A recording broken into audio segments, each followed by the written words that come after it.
ចាសសូមគោរពនឹងជម្រាបសួរប្រិយមិត្តជាទីមេត្រីផ្ទុះការភ្ញាក់ផ្អើលដោយឃើញដេគ័រញាក់សាច់សុទ្ធតែតារាល្បីៗចូលរួមមង្គលការមួយដែលកំពុងផ្ទុះល្បីនៅថ្ងៃនេះមើលទៅម្នាក់តែងខ្លួនស្អាតដល់ហើយមានដូចជាចាស់ថ្មីនេះមានការភ្ញាក់ផ្អើលយ៉ាងខ្លាំងមួយនៅលើបណ្ដាញសង្គមបន្ទាប់ពីអ្នកប្រើប្រាស់បណ្ដាញសង្គមបានឃើញពីទស្សនវិជ្ជានៅក្នុងកម្មវិធីមង្គលការមួយដែលត្រូវបានគេដឹងថាជាត្រកូលអ្នកអភិជននិងមានភ្ញៀវធំចូលរួមយ៉ាងច្រើនកកផងដែរនៅក្នុងកម្មវិធីពិធីមង្គលការនេះ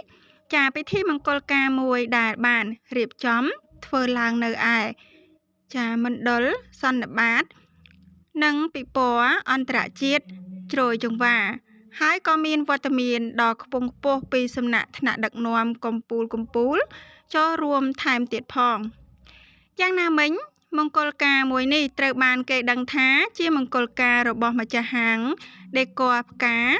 ដ៏ល្បីឈ្មោះបំផុតមួយនៅកម្ពុជាហេតុដូច្នេះហើយទើបនៅក្នុងពិធីមង្គលការមួយនេះត្រូវបានគេរៀបចំដេគ័រផ្កាឡើងញាក់សាច់តែម្ដងគ្រាន់តែឃើញក៏ដឹងដែរថាចាមិនមែនចំណាយអស់តិចនោះទេទៅលើការរៀបចំដេគ័រផ្កានៅក្នុងកម្មវិធីមង្គលការមួយនេះតារាចម្រៀងដ៏ល្បីចាលាន់មាត់ថាចូលរួមពិធីចាច្រៀងពិធីមង្គលការ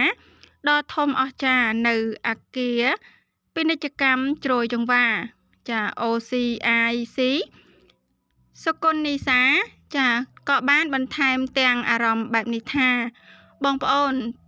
តើមើលឃើញចាពួកខ្ញុំទាំងពីរនាក់ដែរទេចាថ្ងៃនេះផ្កា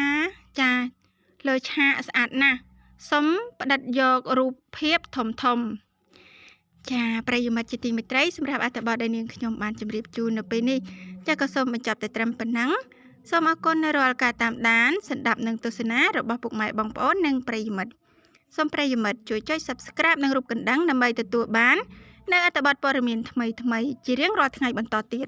ចាសូមអរគុណសូមគោរពលា